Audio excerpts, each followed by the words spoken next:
realize I'm not an expert on the Pakistani payment system, in contrast to almost everyone else you've seen today. So hopefully this will be an interesting diversion from some of the earlier discussions, but still relevant. I wanted to first thank my hosts at Caribou. You guys have been wonderful. Every time I'm really excited to be back in Pakistan. It's a place I love to visit, and I always get such a wonderful welcome, and this time was no exception at all. It's been great. So just to give you all a little bit of background on myself first, and then I'll dive into the DFS Lab and what I've come to talk about.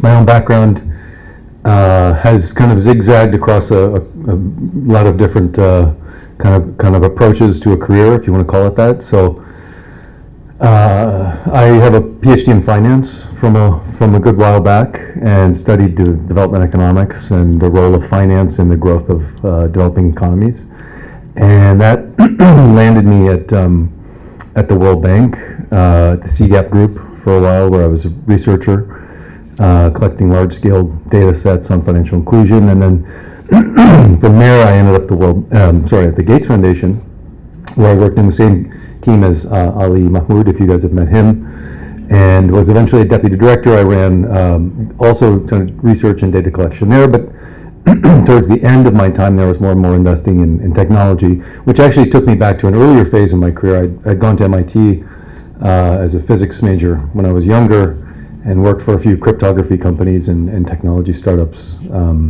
before the whole PhD thing and getting into the development space. So that's kind of what got me to starting the DFS Lab. And DFS Lab is we're an early stage investor in tech companies in Africa, and we got started because when I was at Gates, we were doing a lot of work across the regulatory space, working with sort of innovative banking models, payments and infrastructure.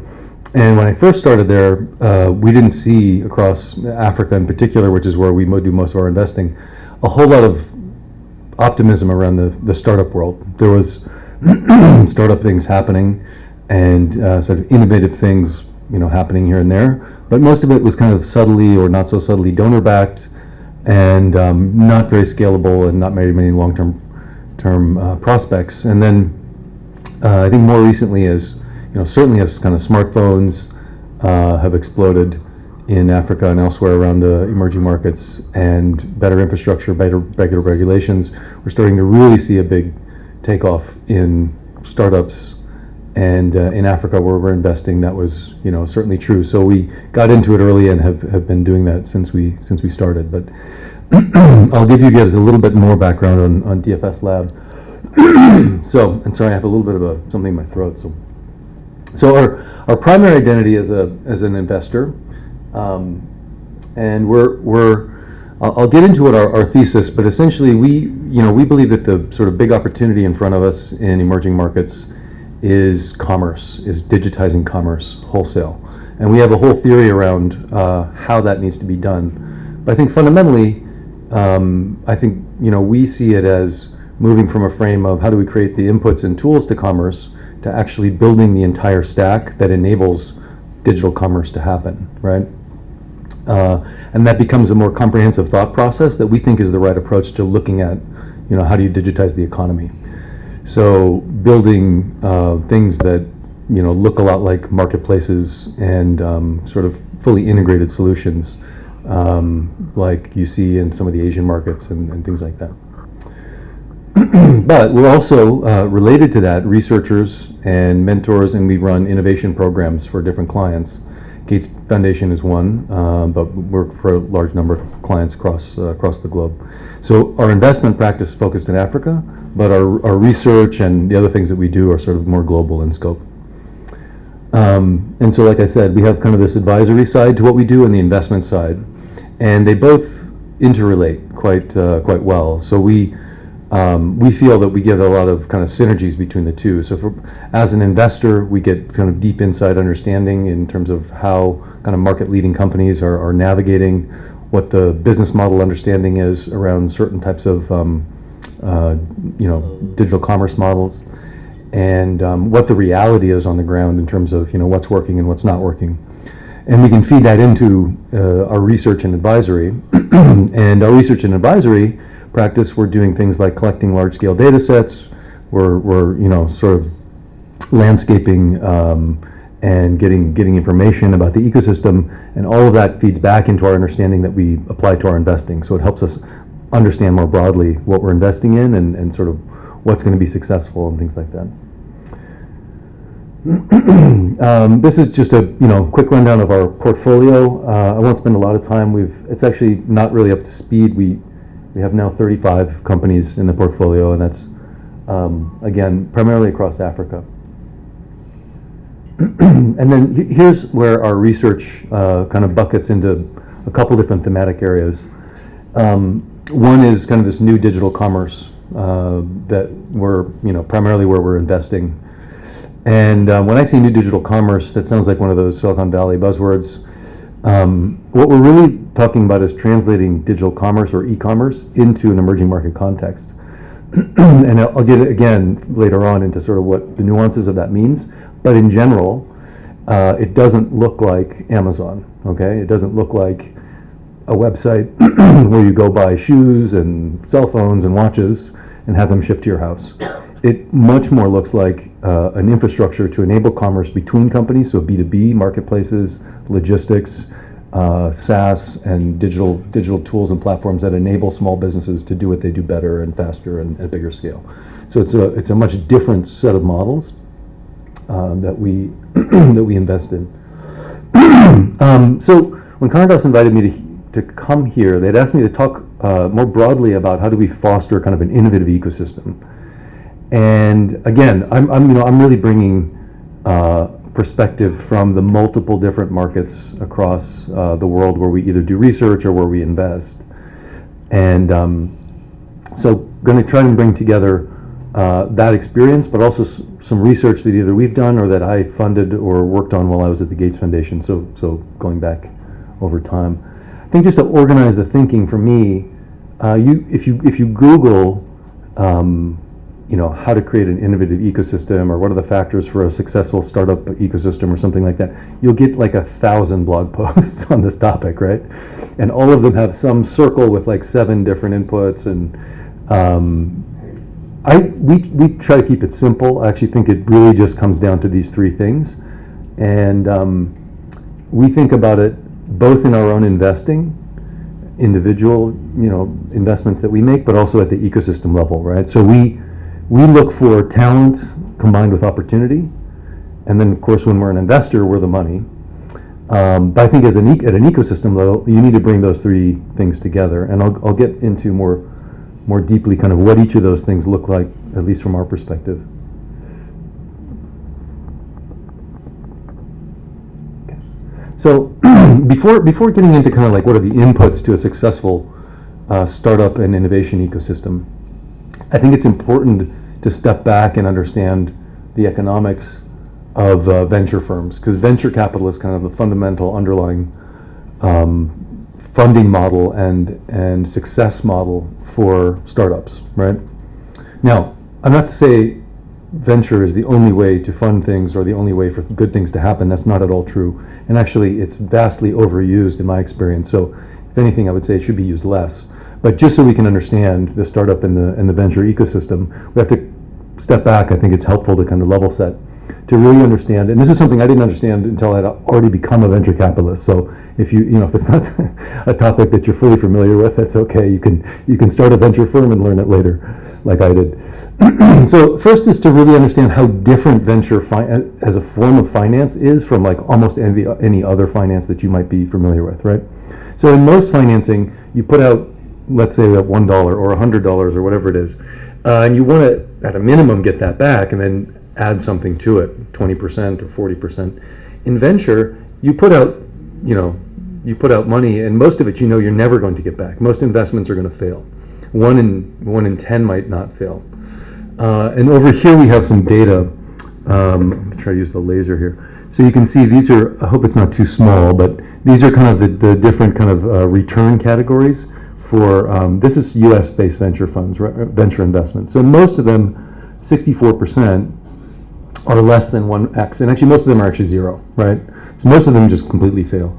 You get a few more who are in this 3 to 5 category down in here, and really small numbers who break out into the 10x or 20x plus.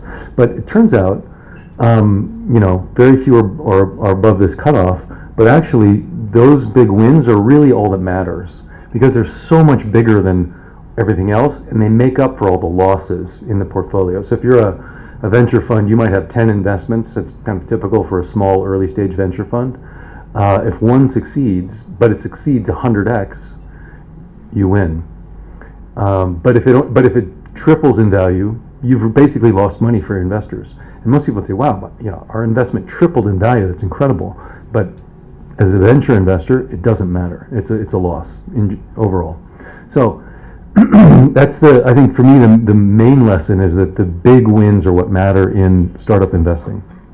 And this is kind of another illustration of that. This is data from Andreessen Horowitz, right? So this is the money that they put in, and then from each of these color bands, this is how much they got out. So this is the top 6%, I think, if I'm reading it correctly. Creates 60% of the value. The bottom 50% creates almost none of the value. In fact, it's mostly losses, right?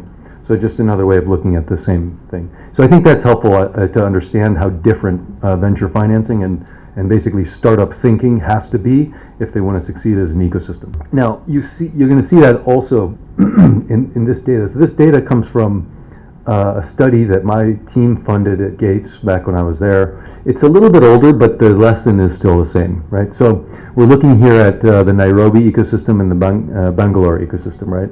And sort of this was a broader research initiative, and a few of the lessons that came out. One was that most entrepreneurial firms are essentially low productivity micro businesses.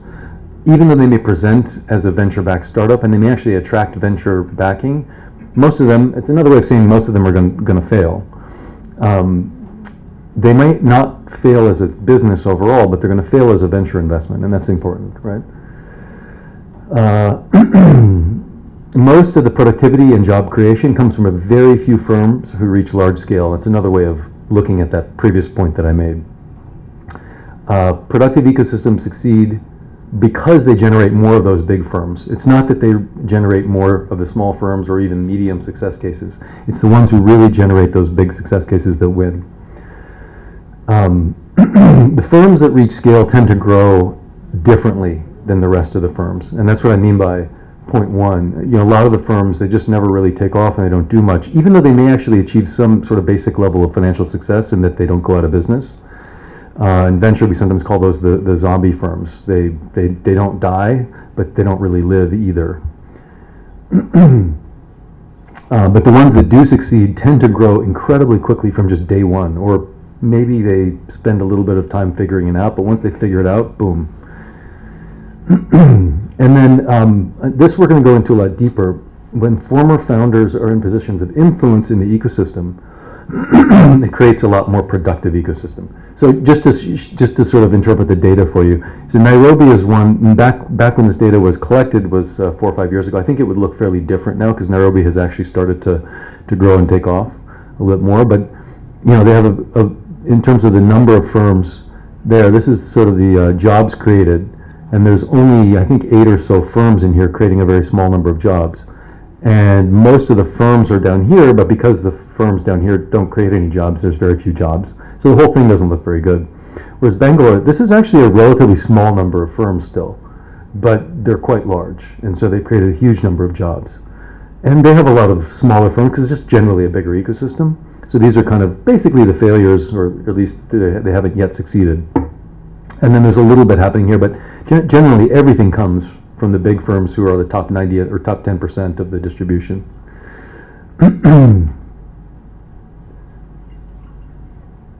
So that's just more kind of overview and background on what success looks like in some of these ecosystems. So now how do you get there, right? We put, I think all three of the pillars I mentioned are important, but we think talent is kind of the most important on some level. Talent will find money, talent will find opportunity, right? So talent can kind of, on some level, make up for the other two. So a lot of people, when they think about how do we create an innovation ecosystem, their mind goes to Silicon Valley, right? And this is kind of a snarky sort of thought process, and I've heard this said by other people, which is like, if you want to recreate Silicon Valley, build Stanford University and wait 50 years. Now, if you have the patience of maybe the Chinese policymakers, and 50 years is a short blip of time for you, that's okay. But it's not, it's not very practical for most of us. That's beyond the end of my career, hopefully. Won't be working at that point. And also, building Stanford University is non-obvious, right? It's not just a matter of money. Like, how do you actually get something like Stanford University to emerge? Not easy. It's one of the best universities in the world. I actually think what they did is less about Stanford University and more about sort of the environment they were able to create. And you could create that, and I've seen it created in other ways. So Stanford is not the right thing to focus on, right? But what Stanford did is it contributed to kind of a culture and a kind of a connectivity in creating an ecosystem where you had the right people, you had ideas, you brought people together, and you created a culture of sharing and taking risks that actually was, a lot more responsible for producing the sort of outcomes that Silicon Valley's had. So they had they had these policies where they encouraged faculty and students to start companies, and they would give them sort of free time to leave on a break for a couple years and then come back and things like that. They leased portions and gave portions of their land to tech companies. So, Hewlett Packard and a number of other kind of well-known big successes got started with, being based on Silicon Valley, close to the engineering department, and interacting with all the other tech. They were very specific, and they created these kind of like tech-only areas on campus where they had a lot of kind of earlier mid-stage tech companies. And so, like I said, they really created kind of this porous environment between sort of research, entrepreneurs, and the big tech companies, where the ideas could circulate and where people could sort of form groups that eventually became companies that went off to start the next big thing. Oops. Okay, so going back again to the research, a key to a lot of this is the entrepreneurs themselves and former founders who built firms, very highly correlated with success in launching and getting a startup to that 90th percentile, the sort of big success case that we were talking about, right? So these are different sort of data collection that we did on companies and their relationships with these kind of former founders who have built successful ones. So these might be a new company, but for the ones who had a founder who started the company who had previously worked at a large-scale company, they were much more likely to succeed, right? Or a lot more of them had that who eventually succeeded.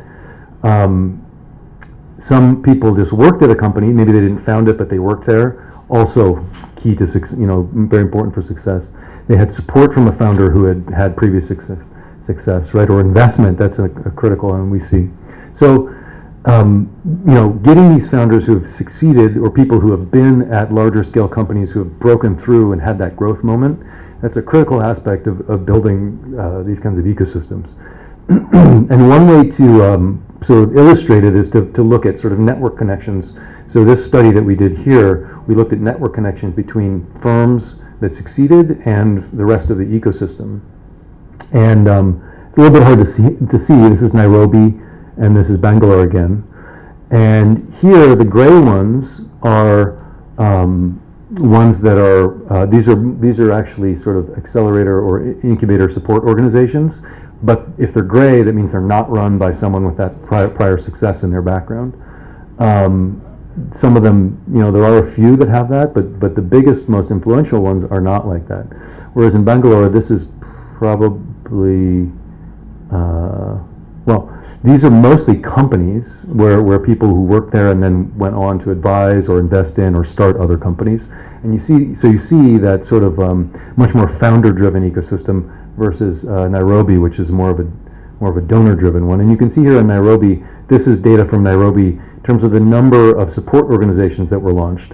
And on some level, you don't need support organizations if you have a lot of very experienced founders walking around being mentors and making investments in early stage startups, right? You get this as a response when there's not enough of those, and when, frankly, you have a lot of donor money coming in, and donors don't know what to do, to try to start the revolution, and so they say, well, let's start an incubator or let's start an accelerator. So there was a huge, takeoff in them in Nairobi. Largely, I'd have to say unsuccessful because they weren't very commercially minded, and they didn't have that sort of DNA of a former founder. It's not to say that model can't work at all, but it should be based around that model of having people who've been there and done it run the show. And then in contrast, Bangalore with Infosys, obviously a massive success case, but this just kind of shows the level of the level of influence. These are all companies that were started by people who worked at or were sort of at the management team within Infosys. So everybody, who'd been there and saw what success looked like and learned how to really build a company like that, branched out and started these other companies.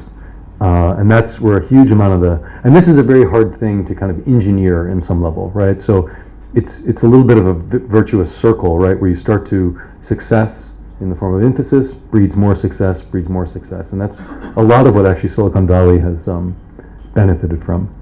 So it's not necessarily something that's easy to engineer, but if you know the phenomenon that you're trying to achieve, you can do the things to kind of set the conditions for that to happen more often.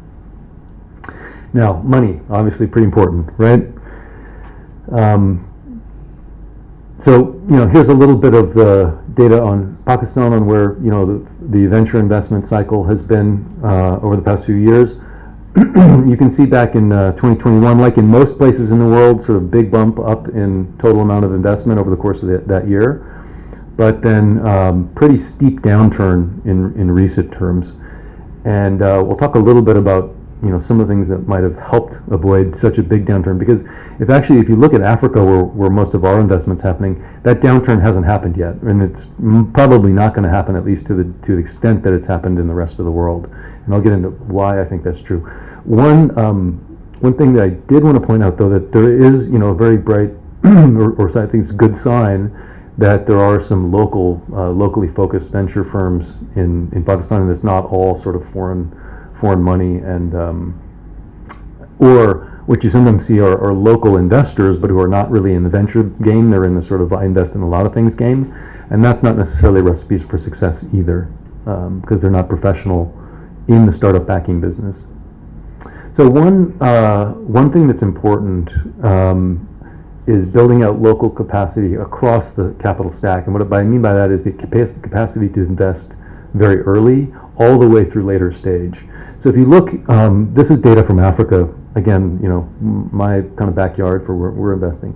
There's a relatively robust set of early to mid-stage investors in Africa. So basically seed through Series A is pretty well covered by local firms, and that's largely been driven thanks to the bilateral investors backed by the governments in the European countries. A lot of them have relationships, of course, former colonial relationships, etc., and have done a good job, I think, at least in general. Lots of things I could criticize, but a good job in general of backing a sort of a whole ecosystem of local funds. And if you look, this is the early stage funding. It's relatively stable even through 2019, 2020, etc. Right? And you could say the same about sort of Series A. It's a little bit less, sort of uniform in terms of its growth, and tapers off a little bit in 22, where we have a bit of a downturn, but it's still relatively stable. And then if you look at the later stage, it's really all over the place, right? And that's because most of those later stage deals, at least my sort of strong hypothesis, most of those later stage deals are global firms who look at Africa every once in a while, but they're not focused on Africa. So when things are good and they got a lot of money and they're trying to put a finger in every pie, let's write some checks in Africa. When that situation changes, they pull out and become tourist capital, going home. And so to avoid those kind of big swings, I think a local-based, sort of committed set of investors is important. Another metric with some data behind it, again, is sort of average time to make an investment, right? Now, this data is from, again, a little bit just pre-COVID. And back then, you'd see sort of in the US, maybe 12 weeks, so 3-4 months. In Africa, more than a year, right? Now, I don't know what it's like here, but my guess is it's somewhere in between. And I think in Africa, it's actually somewhere in between now. It's improved a lot. Africa's really been going through kind of a transition within the venture space. A lot more professionalization in the sector, and that relates to speed. And you can imagine, I mean, this is critical, right? Because companies count their runway in weeks or months. And if your time to raise the next funding round is a year minimum, right? That's then you're very likely to run out of runway before you get there. So, another area to think about that's quite important, especially in emerging markets, is certain regulations and capital controls, right? Almost all the, I shouldn't say it, yeah, I would say the bulk of money into funds in, different countries is going to come, at least a lot of it is going to come from outside, right? There's a global market for venture, and a lot of countries, emerging market countries, have capital controls that stop money or make it hard to get money back out. The related concept of foreign holding companies, because foreign holding companies are important for two reasons. One, if you want to attract international investors, often you have to base yourself in a well-known foreign location, Delaware in the United States, or Singapore, or UK, etc. The other aspect of it is, and we'll get into this a little bit later too, is that, I think for most emerging markets, the opportunity to build a unicorn within that market, which doesn't, touch other markets, is relatively limited. To get big enough, you almost always have to expand across borders. And then to do that from a corporate structure perspective, you want to have a foreign holding company that's going to manage those multiple corporate entities in different markets. So this is actually a bigger deal than it might sound.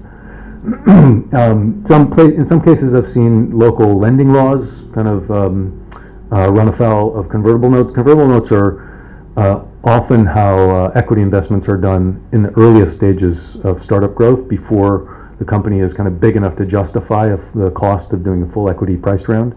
So those are quite important at the early stage, and every once in a while in some countries you'll see some lending laws that make them difficult. And then ability to hold USD and other Forex accounts, of course, for a lot of countries that's a little bit challenging as well. So those are important things to kind of work out for the venture space in particular. So then just in general, some sort of key metrics, right? We talked about time to close, check size and round size. You want to see kind of steady growth if your ecosystem is maturing. Steady financing across stages, which we talked about earlier. You also should see debt, venture debt, and revenue-based financing. Those are all, variants of the same thing, i.e., these are things that you can invest in a startup. They're appropriate for startups, but they don't take equity out away from the founders. And so for certain kinds of activities within startups, where you have a more predictable return profile to the activity, you should fund that with things like this. These are usually kind of trailing indicators in the growth of a venture ecosystem. Usually you'll see more sophistication first on the equity side, and then these will come later, because these are actually often quite hard to do, or take a little bit more sophistication, but quite important in my view. Local VCs leading larger rounds, we talked about that a little bit, and then eventually, of course, exits, and that's usually going to happen in the form of mergers and acquisitions, especially in emerging markets. And so making sure that from a regulatory perspective and a legal perspective, M&A is possible is also pretty important. So all of this with an eye towards rational exuberance. So you can overdo it, and in 2021, time to close, I saw rounds close in 5 days, right? So check size, too big, prices were too high. So this can all be overdone, but in general, it's good to see it on an upward trend. So talent and money, I think, are actually maybe the more obvious side of things, right? We all kind of know that that's a critical part. Opportunity is a little bit more of an open-ended category, and we have kind of a particular view on where opportunity lies. But generally, opportunity is, the bigger the market and the lower the frictions, the more opportunity there is. So how do we think about that? And then you have to address that opportunity with the right business model, right? So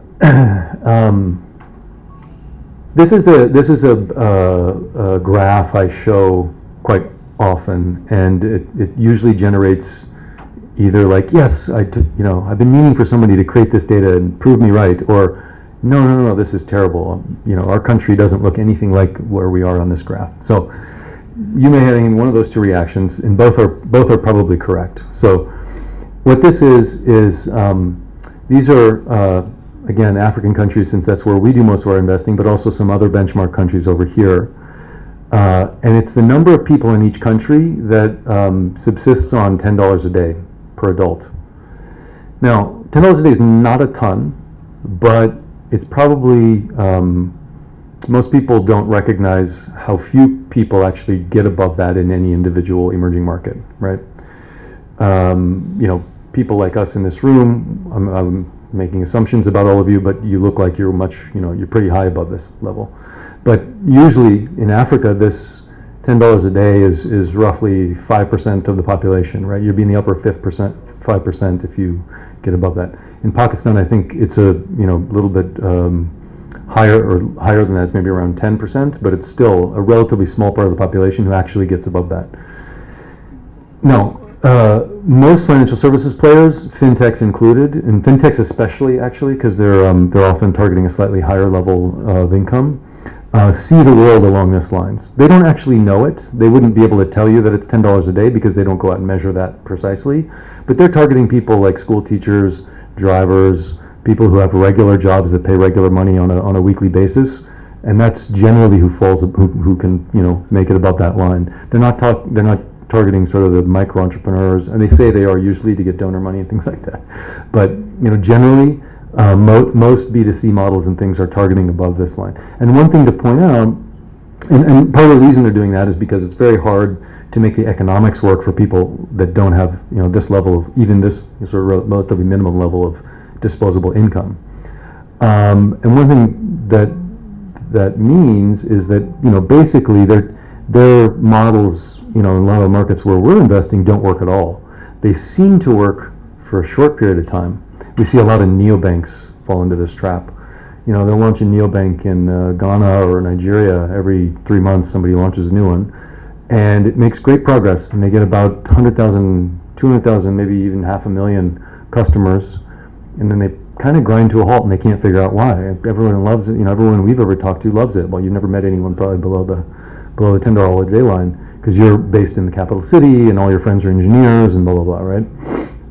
But, if you look at, I think there's Nigeria 3.7, it's probably a little bit higher now, maybe around 5 million people, but still, if you got 500,000 people in Nigeria, that means of the addressable market, you got about 10%. That's great, actually.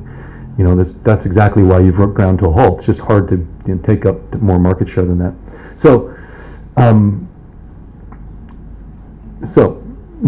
And here's Pakistan, right? Pakistan's 12.8 according to the latest World Bank data, right? Now you're probably saying to yourself, no, Pakistan's a gigantic country. How can this be true? Well, we'll look at how we actually view the world. But one thing to point out is that between 4 and 10, there's over 100 million people, right?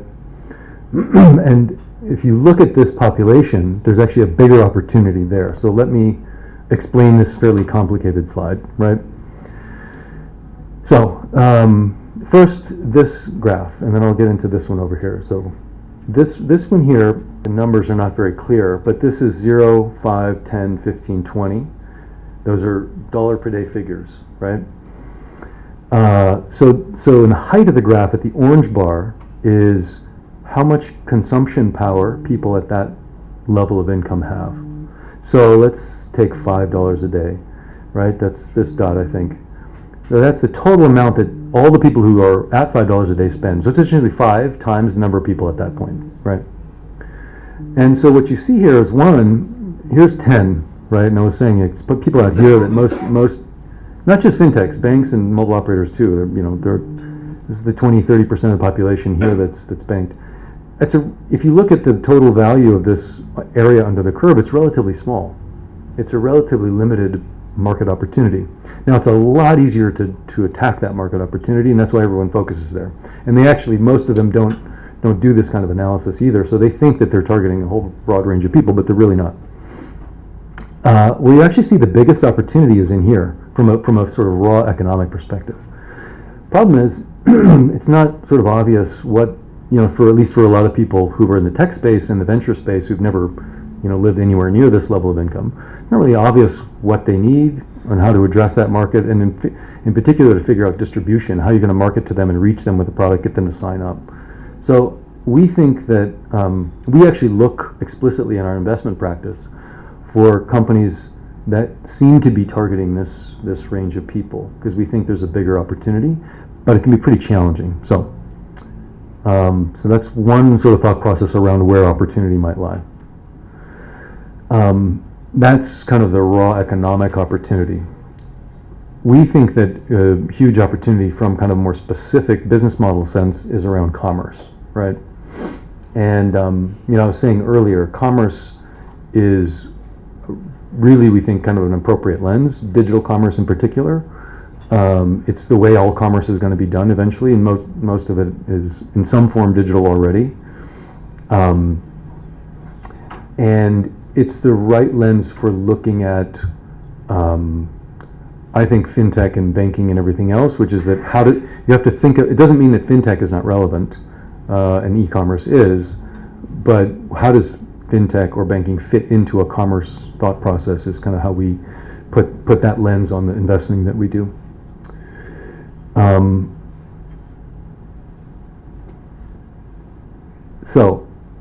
going to walk you through a couple of kind of like frameworks and things that help us think about like where the business model opportunity is within commerce, which is a gigantic area, right?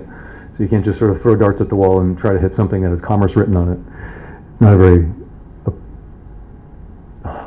a very successful approach, right? So first is a piece that my partner wrote on what we call the B side of African tech, and it could be the B side of almost any other, doesn't have to be in Africa per se. So this framework comes from a founder of Meituan, which is one of the biggest Chinese e-commerce platforms. And what they say is there's kind of two fundamental models in digital commerce. One is supply and fulfill online, so purely digital end-to-end, and often digital goods. So think about music. Fintech often fits in this one, right? Purely just moving money from one place to the other in purely digital form. It depends which kind of fintech they can fall into both.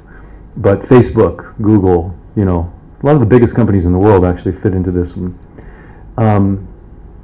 The B side, before you break it into B1 and B2, and I'll get to that, but B side is generally some part of the fulfillment or supply is physical. So it either results in a physical interaction or a piece of goods or equipment or something landing somewhere, right? Now, we believe that the vast amount of the opportunity in developing markets and emerging markets is the B side. Why? Well, partly these things just tend to be less relevant in a market where there's less digitization, right?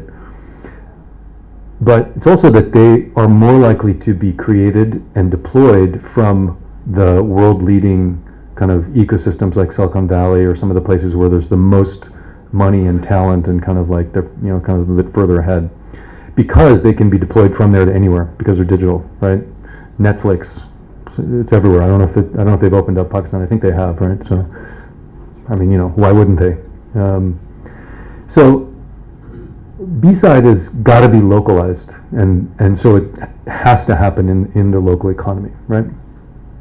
Now we break B side into two further subdivisions. One is SKU-based supply, and one is location-based services. So we talk about B2 as being essentially physical ubiquity, right? A good sort of thought process for that is cash in, cash out networks, mobile money, right? Mobile money is got two goods, cash in, cash out. Okay, maybe they do P2P, but P2P fits up here. They have two goods down here, right? They're not an SKU-based model, but they're a location-based model. You can do cash in, cash out anywhere, right? SKU-based supply are things that expand the catalog. How many things can I buy, or what services can I access? And the things that you see here are often sort of like supply platforms for small businesses, right? Those are a huge, I know there's 3 or 4 of them here in Pakistan, right? So those are just some illustrations to kind of get you guys thinking. So we find this very helpful kind of a framework, and like I said, where we see opportunity is in here. We see a lot of things happening here already on the especially on the small business B2B side. We see this as kind of like more like future potential. Although mobile money is highly been highly successful in that category.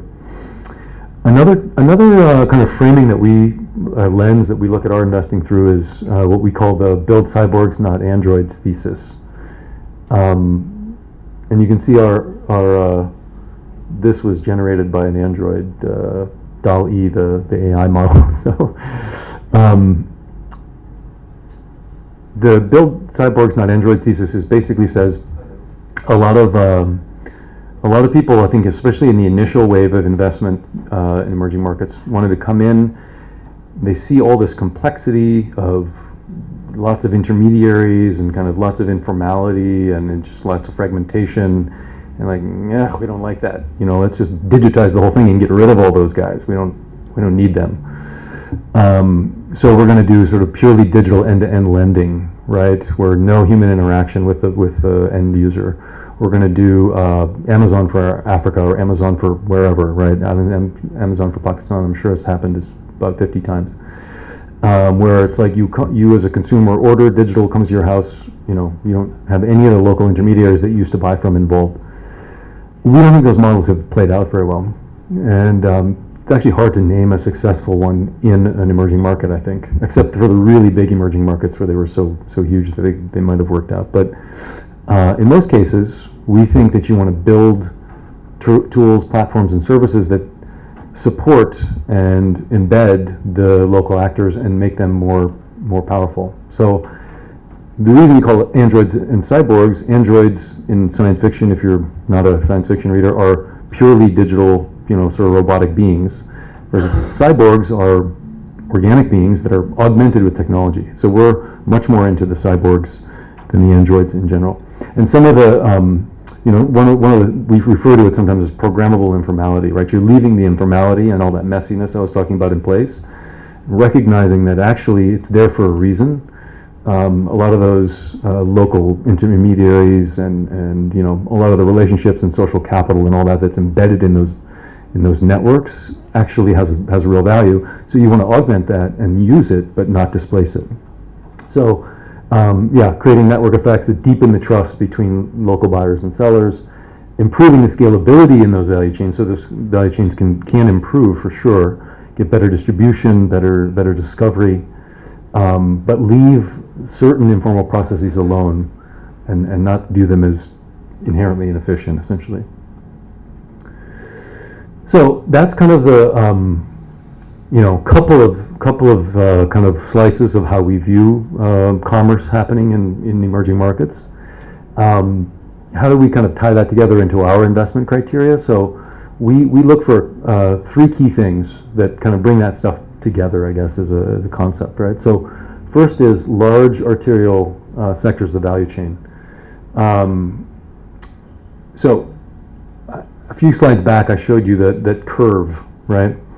And what I forgot to go back to was that bar graph on the other side. And basically, that bar graph just shows that in Nigeria, which is where the data comes from, around 60% of the household expenditure is on food in one form or another, right?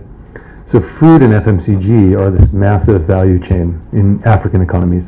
And, I'm pretty sure it's a pretty huge value chain. Might be a smaller percentage, but it's going to be a giant value chain. And there's a few other ones, that we think are, big enough to justify investment. But you can't just invest kind of willy-nilly. You have to really focus on like where is there a big amount of economic activity happening, and where are ones that are most amenable to technology. And we're looking at a lot of stuff that's mostly kind of inherently B2B.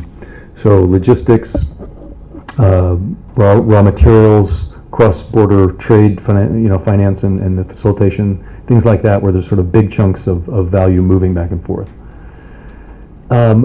Then how do you go about addressing that, right? So we want to see founders who bring together two things.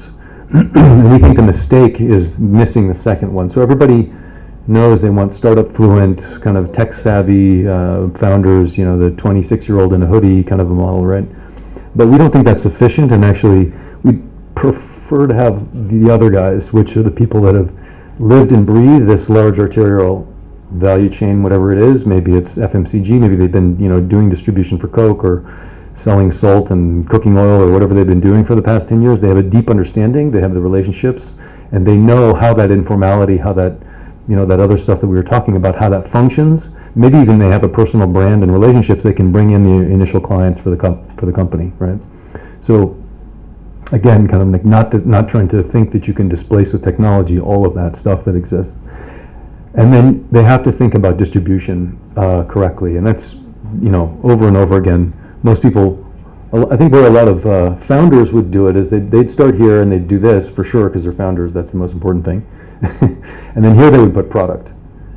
And you'll notice we don't have product on here anywhere, right? Product is secondary. Distribution, if you can find a way to get this in the hands of the right people, you'll eventually improve it to the point where they'll want to buy it. So product is, product comes from founders who can get distribution going and they're attacking the right market.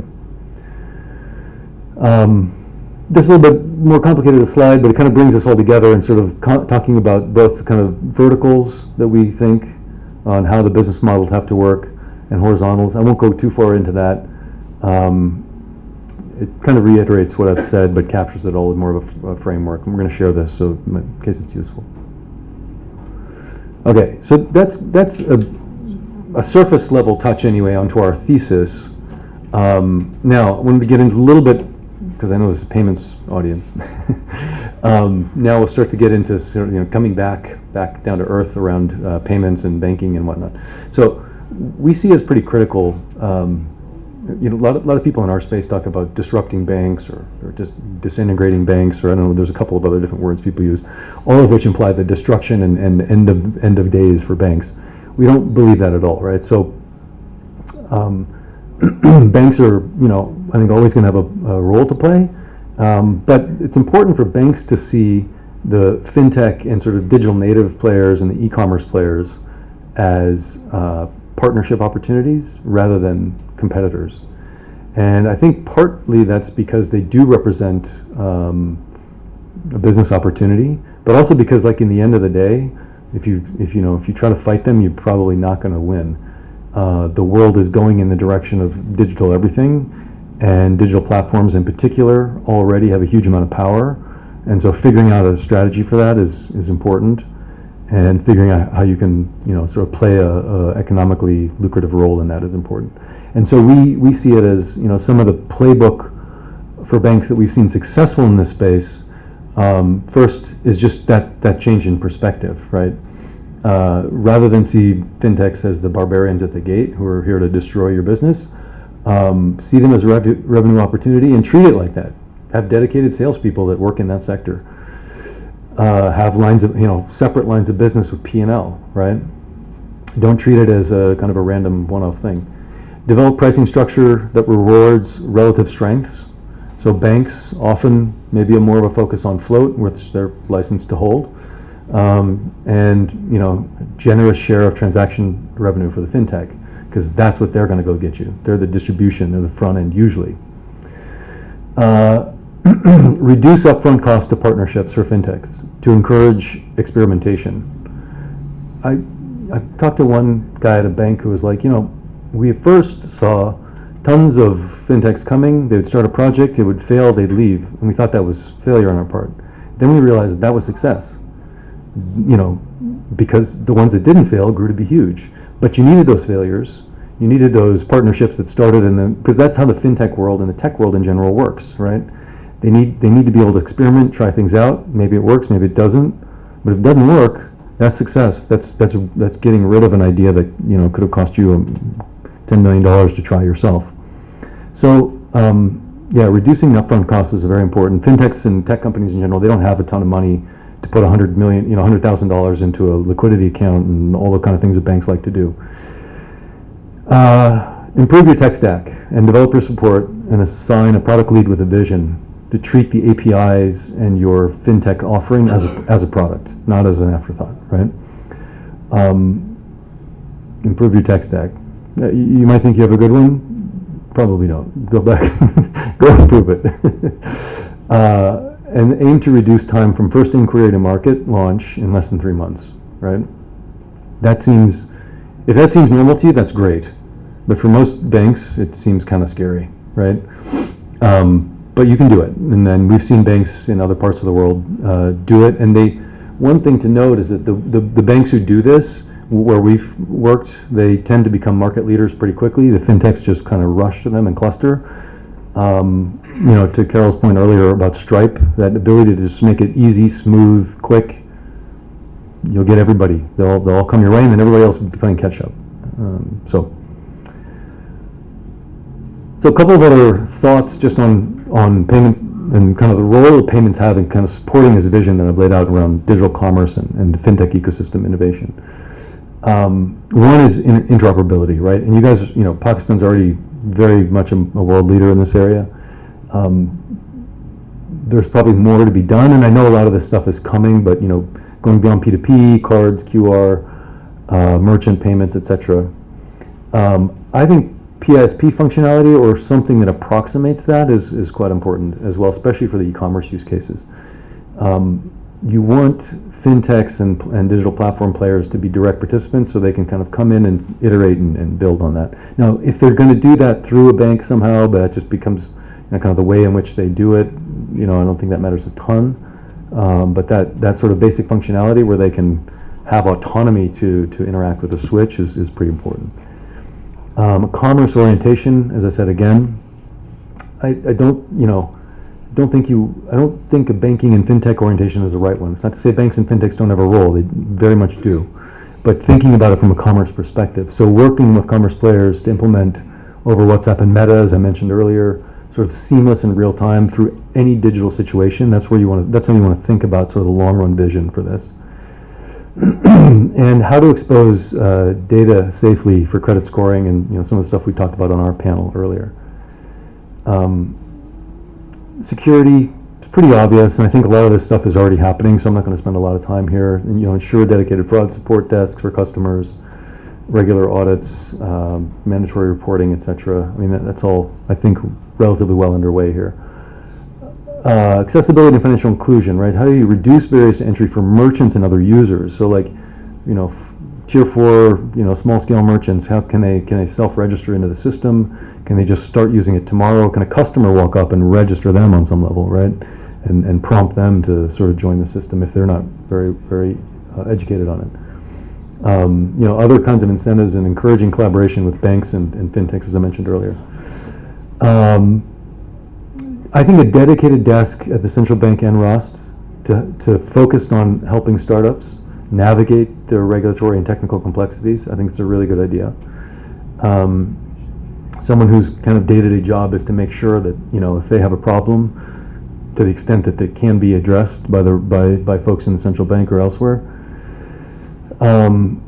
Active developer engagement, constantly evolving API and developer tools, that's obviously more Rust, not the central bank, but building an aware developer sort of ecosystem around your switch is quite important. Encouraging partnerships with the banks and fintechs, and then consumer protection is kind of a no-brainer, but often gets kind of left behind in some of these things, and it has to be rethought through in the digital context, with AI coming and just the different ways in which finance and lending and payments happen over digital platforms. It should, someone should have an eye on how do we make sure that's safe, basically. So that was most of what I came to talk about. I'd love to hear your questions. I'm just going to give a real quick kind of preview and pitch on something that we're cooking up with the Carandas folks. We'd like to do, we're still working on it, so don't hold your breath yet, but we're thinking about doing a boot camp in collaboration with Carandas, where we would essentially help companies do kind of an initial set of rapid design prototyping around new products that they could build that would leverage Rust in different ways and kind of some of the cutting edge new features, right? And we've done these about 13, 14 times in other markets. We've done it with Gates and Mojaloop product and a whole bunch of other places. And the way they work is, the tech company will come in, or whoever the participant in the sprint is, will come in, start with a problem, and within 4 days, leave with a validated prototype, where that person is, or that company has come, they built something really rapidly. We've got a whole bunch of sort of tools and processes to help that happen in a thoughtful way, and then test it with users so you can say, we built this prototype, of something that we want to build that's going to take months and months and maybe a lot of money to actually implement. But before we spend all that time and all that money, we're going to do a really rapid prototype, test it with users, see what we learn, and use that as a way to iterate and improve. And what we'd like to do is do it with Caribou folks around Rust so that the participants would have sort of direct access to building things on top. And this just kind of breaks down sort of how we do that across some multiple different days. But anyway, since I think we're running out of time, I won't go too deep into that, but just as a preview, or if anybody wants to talk about that with me afterwards, come and let me know, or with Caribou folks. So here's these are just kind of reiterating some of the things I talked about before, so maybe I'll pause there, and then we'd love to hear questions or thoughts. If you disagree, it's always good for the livening up the room if you want to argue. Yeah, please. My name is Faisal, I work at Mizan Bank. My question is that in one of the slides you had mentioned that banks should be looking to partner with different fintech. So in my own little experience, I've seen that banks are either looking to acquire that fintech or maybe develop their own model. And lastly, as you see that they are looking to partner with. So what is the best model? Because acquiring something, a platform which is already available, or instead of partnering, so what should the bank be looking at? Yeah, so the acquisition model is not a bad one. I think the copy model is a hard one. We've not seen that one work. Often banks will spend more money than the fintech spent getting to where they are, and they still won't quite get there. So the fintech ends up winning, and the bank loses a lot. Loses a bunch of time and money on the product development cycle. I think just sort of recognizing as banks that digitally native product development and rapid innovation cycles and all that kind of stuff is not necessarily going to be where you're going to beat them. So collaborating and letting them do what they do on maybe the front end of the product or being the infrastructure to it is often a better, we think is, from what we've observed, it's much more frequently a better way to go. Now the acquisition model is different, because the acquisition model you can sometimes bring in-house and take that piece off the board for other banks, and that's I understand that sort of motivation, and I think for the founders involved that may be the good thing for them. They get an exit, they get realize the value of the company that they built. So that's not a terrible model, but it can be pretty challenging and hard to realize the true value of that, because often in the process of bringing the company in-house, a lot of the value is lost, right? Or just can't be easily integrated into the bank's sort of culture and product development, processes and technology stack. So that's the part where I would really be hesitant and just make sure that you're really sure that that can happen, and that you've got the right incentives for the team. Because usually, like I said, it's really about the talent, right? If you're buying a fintech who's at some early to mid level of scale, a lot of what you're buying is the potential for that team to take it to even higher scale. So if you don't give them the right incentives, they're going to come, they're going to stay their minimum 1 year workout period or whatever it is, and they're going to bail, and you're going to be stuck there with potentially a product that's was good when they were building it and pushing it, but then once they're gone, a lot of times the value of the product is gone too. So I'm not against the merger and acquisition model, but it carries certain risks. Well, when you actually partner with a fintech, the problem becomes that basically you're partnered with the fintech for one particular product. So if you go to another fintech, or if you want to launch the same product for some other, let's say corporate or some other, maybe you will need another fintech, or you need some other product. Each time you're going there, you don't have a customized product available. You will need to do some initial investment for it with a fintech again to scale up that product. Maybe if you guys have run into that, I don't know if I have any advice on it, but like I said, generally where we see is banks who just decide, look, fintechs are, they're going to be out there, they're going to be exploring things that are going to be hard for us to match or to beat. So why don't we just join them and try to be infrastructure for them, make their journey faster and bigger and better scale and more secure and all the things that banks can do really well, and sort of do that purposefully rather than try to compete with everybody you see. It becomes a game of whack-a-mole a little bit. So anyway, yeah, that's just what we've seen in other contexts. You may be facing something else. So I just have a comment. Yeah. In Pakistan, we've had two sorts of pricing strategies. Whatever prevailing payment prices are driven by two phenomena. Either the regulator regulates the price, especially when it's around government sort of low-income areas, or government collections, where the regulator has a role to play, and they say that you have to subsidize it or make it free at least. But when it's commercial, whether it's B2B or B2C, that's where the banks dominate pricing decisions. And even with the two large switch players, they're also completely or partially owned by the banks. Which means that the banks, when they're pricing something, are always pegging it to their opportunity cost or their opportunity loss on their treasury income. And that becomes a fundamental baseline for everything else that they plan when they're pricing things. That may not be a sustainable way to do business with the fintech, with any tech ecosystem. Well, let's even ignore if they want to work with a fintech. They want to do it directly themselves. But that fundamental price is now baseline to the value of money, which is determined by the state bank discount rate. So I think that's a sort of a inherently structural pricing issue, especially in a developing economy where you want to scale at large and your pricing decisions are pegged to the same rate that you're doing corporate lending at. And I made a point earlier when I was on the panel discussion is that you still haven't figured out what pricing applies to what value chain. And I know central bank has recently issued instructions around particular classes of that there was a resentment around fuel consumption and the amount that the fuel pumps have to pay for that. And that's a classical example of pricing designed for particular value chains. Because otherwise this falls apart. If you keep on with the monolithic pricing strategy that it's all based on our IFRS accounting standard, that you cannot lose one day of float, or that opportunity has to be pegged against the discount rates at the treasury, you can't scale it at that granular level.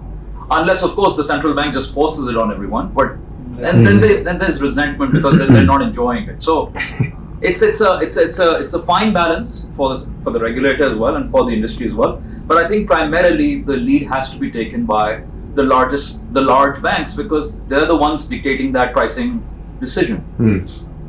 What are your observations on how this has panned out in other areas? So help me understand the nuance here, because from my experience, a lot of this is about where do you want to see competition versus where do you want to see public infrastructure, right? Or see it treated like public. So switch pricing is often treated as public infrastructure, and I think there's probably no hard and fast rule. Actually, Carol's a lot better person to talk to about where that's worked better and where it hasn't. But my general observation is, that core switching stuff is in the pricing should probably be mandated, right?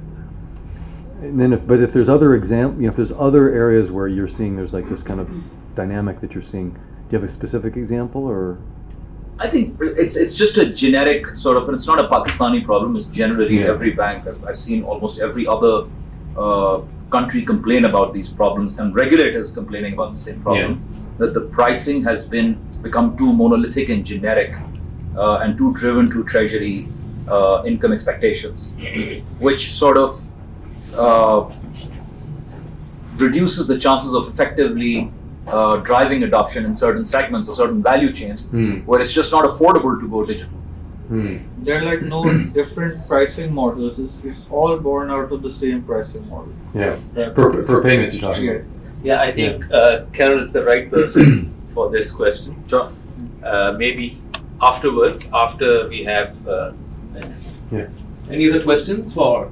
I guess the one thing I would just say about this though is where I see it more than pricing, just in my limited experience, is more often in sort of how fast things move, and this is where the liquidity concern comes in, right? Things just you find these ways in which banks will slow things down to keep liquidity from going out of the system, all across the feature set of the product, right? And that just becomes this quagmire for anybody. I see that more than pricing, but maybe there's a pricing factor in there somewhere too.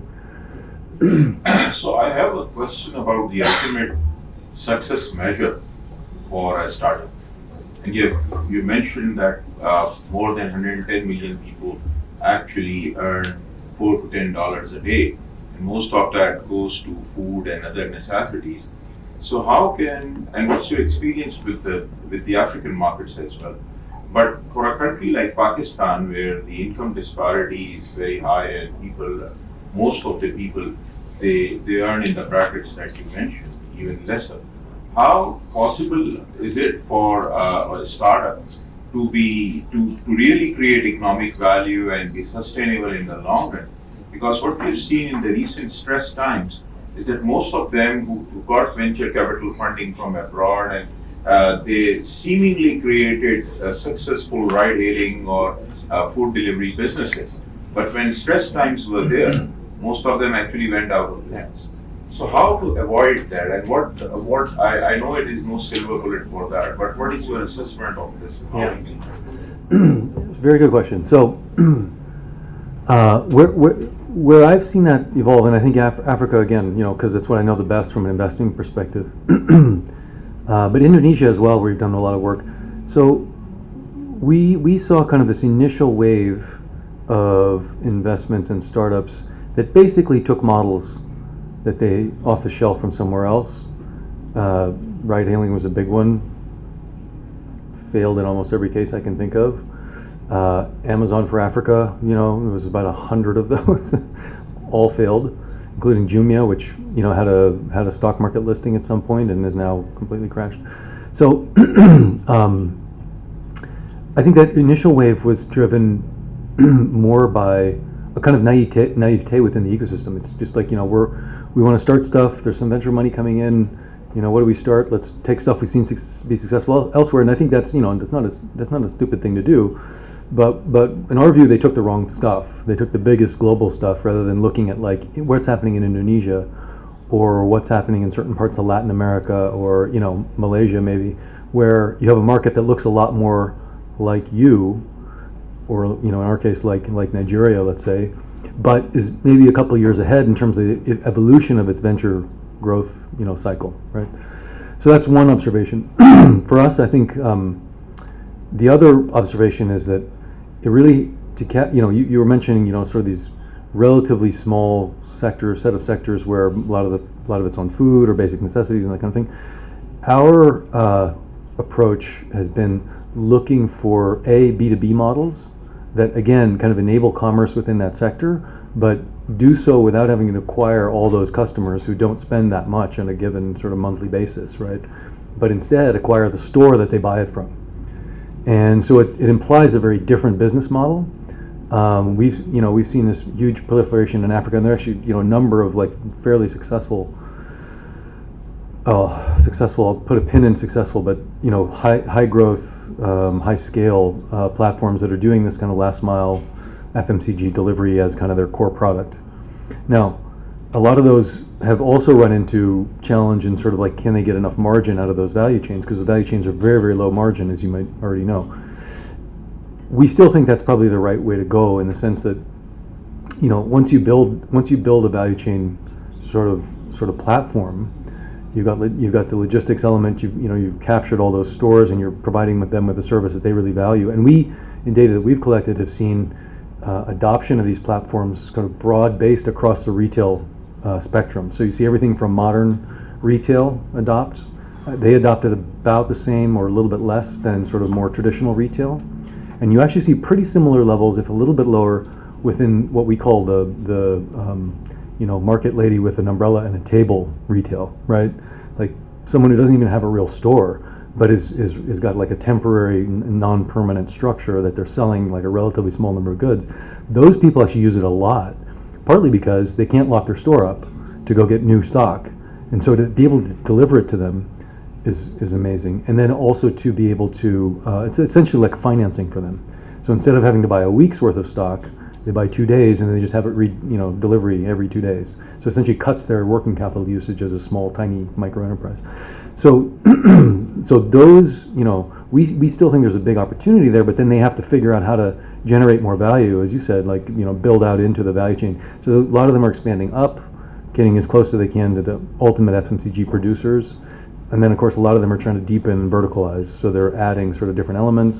They're moving beyond sort of simple FMCG retail to like groceries and lots of other kinds of delivery and things like that.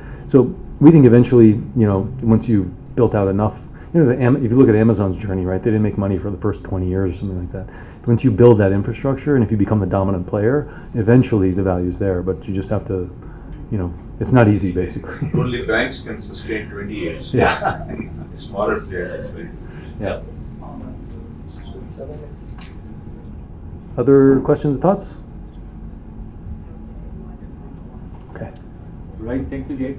Thanks. Thanks a lot. Thank you all.